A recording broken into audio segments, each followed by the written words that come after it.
നമസ്കാരം. കേരളത്തിൽ ബി.ജെ.പിക്ക് പുതിയ അധ്യക്ഷൻ ഉടൻ ഉണ്ടാകും എന്നാണ് അറിയാൻ കഴിയുന്നത്. ബി.ജെ.പിയുടെ ദേശീയ നേതൃത്വം അതിന്മേലുള്ള ചർച്ചകൾ ആരംഭിച്ചു കഴിഞ്ഞു. അതായത് ഇപ്പോൾ നാം പുതിയതായി കേൾക്കുന്നത് രാജീവ് ചന്ദ്രശേഖർ തിരുവനന്തപുരത്ത് ലോകസഭ സ്ഥാനാർത്ഥിയായി മത്സരിച്ച് രണ്ടാം സ്ഥാനത്ത് എത്തി മികവാർന്ന ഒരു പ്രകടനം നടത്തിയ രാജീവ് ചന്ദ്രശേഖരനെ അമിത്ഷാ വിളിച്ചു എന്നും അദ്ദേഹത്തിനെ സംസ്ഥാന അധ്യക്ഷനായി അദ്ദേഹത്തിന് വരാൻ താല്പര്യമുണ്ടോ എന്നും അദ്ദേഹത്തിന്റെ താല്പര്യം ആരാഞ്ഞതായും ആണ് വാർത്തകൾ പുറത്തു വരുന്നത്.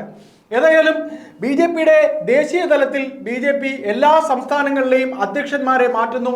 ആകെ ഒരു അടിമുടി മാറ്റം ദേശീയ തലത്തിൽ ബി.ജെ.പി ചർച്ച ചെയ്തുകൊണ്ടിരിക്കുന്ന അവസരത്തിൽ കേരളത്തിൽ ഇത്തരത്തിൽ രാജീവ് ചന്ദ്രശേഖരനെ സംസ്ഥാന അധ്യക്ഷനായി വരാൻ താല്പര്യമുണ്ടോ, എന്താണ് അതിൽ താങ്കളുടെ അഭിപ്രായം എന്ന് അറിയാൻ അമിത്ഷാ അദ്ദേഹത്തെ വിളിച്ചിരുന്നു, അദ്ദേഹവുമായി ചർച്ച നടത്തിയിരുന്നു.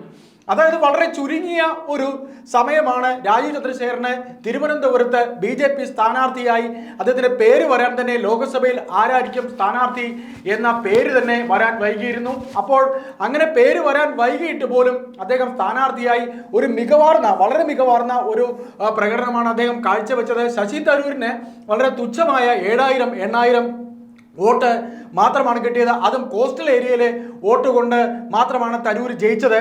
അപ്പോൾ അതുമാത്രമല്ല, രാജീവ് ചന്ദ്രശേഖരന് ക്രിസ്ത്യൻ സമുദായവുമായും ഇപ്പോൾ തിരുവനന്തപുരത്ത് മത്സരിച്ചപ്പോൾ ക്രിസ്ത്യൻ സമുദായവുമായും മധ്യവർഗവുമായും, അതായത് തിരുവനന്തപുരത്തെ ഒരുവിധം മധ്യവർഗ സമൂഹവുമായിട്ടൊക്കെ നല്ല ഒരു ബന്ധം അദ്ദേഹത്തിന് സ്ഥാപിച്ചെടുക്കാൻ കഴിഞ്ഞു.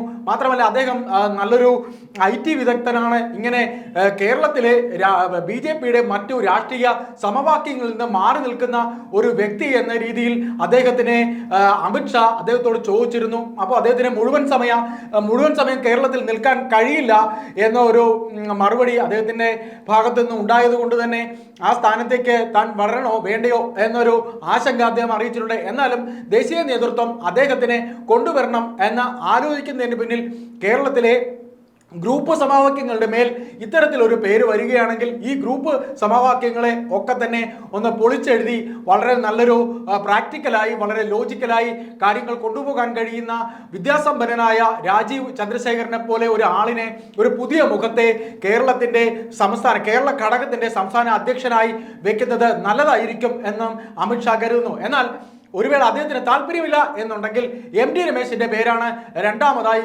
കേൾക്കുന്നത്. ഏതായാലും ഇതിനിടയ്ക്ക് തന്നെ നമുക്ക് അറിയാൻ കഴിയുന്നത് ശോഭാ സുരേന്ദ്രനെ അമിത്ഷാ കണ്ടു എന്നും പറയുന്നുണ്ട്. അപ്പൊ അത്തരത്തിൽ അങ്ങനെയുള്ള ശോഭാ സുരേന്ദ്രൻ വരികയാണ് എന്നുണ്ടെങ്കിൽ ശോഭാ സുരേന്ദ്രന് PK കൃഷ്ണദാസ് അടങ്ങിയ ഈ MD രമേശ് അടങ്ങിയ ഒരു ഗ്രൂപ്പ് തന്നെ ബി.ജെ.പിയിലുണ്ട്. അപ്പോൾ സുരേന്ദ്രന് ഇനി ഏത് സ്ഥാനം കൊടുക്കും എന്നൊരു ചോദ്യം ഉണ്ടാകും. മുരളീധരൻ നിലവിൽ ഇപ്പോൾ യാതൊരു സ്ഥാനങ്ങളുമില്ല. രാജീവ് ചന്ദ്രശേഖരനെ പോലെ ഒരു മുഖത്തെ ബി.ജെ.പിയുടെ കേരളത്തിലെ സംസ്ഥാന അധ്യക്ഷനായി വരുമ്പോൾ അതിനൊരു പ്രത്യേകത കൂടെ ഉണ്ടാകാൻ സാധ്യതയുണ്ട്.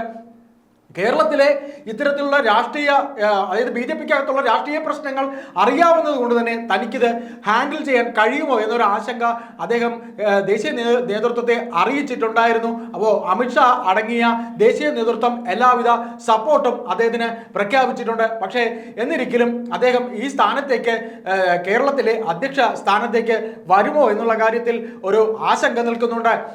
അതായത് വളരെ ചുരുങ്ങിയ സമയം കൊണ്ട് തിരുവനന്തപുരം പോലൊരു മണ്ഡലത്തിൽ ഒരു പരിചയവും അദ്ദേഹത്തിന് സ്ഥാനാർത്ഥിയുടെ പേരോ സ്ഥാനാർത്ഥിയോ പോലും അറിയാതിരുന്നിട്ട് പോലും ഇത്രയും മികവാർന്ന ഒരു വിജയം നേടിയ അദ്ദേഹത്തിന്മേൽ ബി.ജെ.പിയുടെ ദേശീയ നേതൃത്വത്തിന് ഒരു പ്രതീക്ഷയുണ്ട്.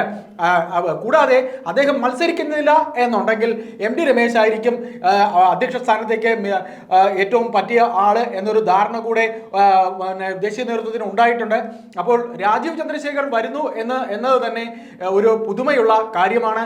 കാരണം അദ്ദേഹത്തിന് ക്രിസ്ത്യൻ സമുദായത്തിനിടയിലും മധ്യവർഗത്തിനിടയിലും ഒക്കെ ഒരു വേരോട്ടം ഉണ്ടാക്കിയെടുക്കാൻ തിരുവനന്തപുരത്ത് കഴിഞ്ഞതിന്റെ അതിന്മേലുള്ള ഒരു വിജയം തന്നെയായിരുന്നു അദ്ദേഹം രണ്ടാം സ്ഥാനത്ത് എത്തിയത് എന്ന് ബി.ജെ.പിയുടെ സംസ്ഥാന നേതൃത്വം വീക്ഷിക്കുന്നുണ്ട്. കൂടാതെ ക്രിസ്ത്യൻ സമുദായത്തിനിടയിലേക്ക് ഒരു കടന്നുകയറ്റം വരും ഭാവിയിൽ കേരളത്തിലും മറ്റു സംസ്ഥാനങ്ങളിലും ഉണ്ടാക്കണം എന്ന് പാർട്ടി ബി.ജെ.പിയുടെ ദേശീയ നേതൃത്വം വിചാരിക്കുന്ന അവസരത്തിൽ രാജീവ് ചന്ദ്രശേഖരനെ ആക്കുകയാണെങ്കിൽ അത് വളരെ നല്ല നല്ലൊരു തീരുമാനമായിരിക്കും എന്ന് BJPയുടെ അണികളിൽ നിന്ന് തന്നെ പറയുന്നുണ്ട്. കാര്യം അത്രമേൽ കലുഷിതമാണ് BJPയുടെ സംസ്ഥാന ഘടകത്തിൽ ഇപ്പോൾ ഉള്ളത്.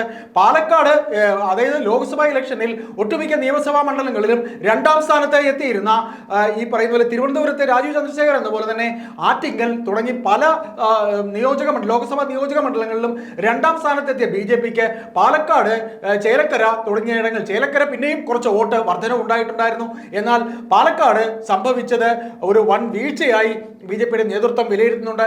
സന്ദീപ് വാര്യർ പാർട്ടിയിൽ നിന്ന് വിട്ടുപോയതും ഒക്കെ ചർച്ചയായിട്ടുണ്ട്. ഏതായാലും സുരേന്ദ്രനെ BJPയുടെ കേരള സംസ്ഥാന അധ്യക്ഷൻ പദവിയിൽ നിന്ന് മാറ്റും. ആകെ അടിമുടി പാർട്ടിയുടെ BJPയുടെ ദേശീയ നേതൃത്വം സംസ്ഥാനം ഒട്ടാകെ ഒരു മാറ്റം ഉണ്ടാക്കുന്നതിന്റെ ഭാഗമായിട്ടാണ് രാജീവ് ചന്ദ്രശേഖരന്റെ പേര് കേരളത്തിന്റെ BJPയുടെ സംസ്ഥാന അധ്യക്ഷന്റെ പദവിയിലേക്ക് ഉയർത്താൻ അമിത്ഷാ തീരുമാനിച്ചിരിക്കുന്നത്. ഇപ്പോൾ തമിഴ്നാട്ടിൽ അണ്ണാമലയെ കൊണ്ടുവന്നതുപോലെ തന്നെ കേരളത്തിൽ ഇപ്പോൾ ഗവർണറായിട്ട് പുതിയതായി കേരളത്തിൽ പുതിയ ഗവർണറായി ആർലേക്കറെ കൊണ്ടുവന്നതും ഇത്തരത്തിൽ ഒരു തീരുമാനത്തിന്റെ ഭാഗമാണ്. അപ്പോൾ നാം പറഞ്ഞു വെക്കുന്നത്, രാജീവ് ചന്ദ്രശേഖർ തിരുവനന്തപുരത്തെ സ്ഥാനാർത്ഥിയായി ലോക്സഭയിൽ മത്സരിച്ച് തിളക്കമാർന്ന വിജയം, അതായത് വോട്ടിന്റെ ശതമാനം വരുമ്പോൾ തരൂര് വളരെ കുറഞ്ഞൊരു വോട്ടിന് ജയിക്കുകയും 2ാം സ്ഥാനത്ത് എത്തുകയും ചെയ്തെങ്കിൽ അത് വളരെ തിളക്കമാർന്നതായിരുന്നു. അദ്ദേഹത്തിന് ലഭിച്ച വോട്ടുകൾ, ക്രിസ്ത്യൻ സമുദായത്തിന്റെ വോട്ട്, മധ്യവർഗത്തിന്റെ വോട്ട്, സാധാരണക്കാരന്റെ വോട്ട്, അത് പാർട്ടിക്ക് അതീതമായി, രാഷ്ട്രീയത്തിന് അതീതമായി അദ്ദേഹത്തിന്റെ വ്യക്തിത്വത്തിന് ലഭിച്ച വോട്ടാണ് എന്ന് കരുതുന്നതുകൊണ്ട് തന്നെ അദ്ദേഹത്തിനെ കേരളത്തിന്റെ അധ്യക്ഷനായി, BJPയുടെ അധ്യക്ഷനായി വെക്കണം എന്നൊരു തീരുമാനം അമിത്ഷായുടെ മനസ്സിലുണ്ട്. ഇനി ബാക്കി മറ്റ് ചേരുവകൾ കൂടി അദ്ദേഹവും പൂർണ്ണ സമ്മതനാണെങ്കിൽ മാത്രമേ അതുണ്ടാകുള്ളൂ. ഇല്ലെങ്കിൽ MD രമേശിന്റെ പേരാണ് ഉയർന്നു കേൾക്കുന്നത്. കേരളത്തിലെ BJPയുടെ അധ്യക്ഷനായി കേൾക്കുന്ന മറ്റൊരു പേര് MD രമേശിൻ്റെതാണ്. നമുക്ക് കാത്തിരുന്ന് കാണാം.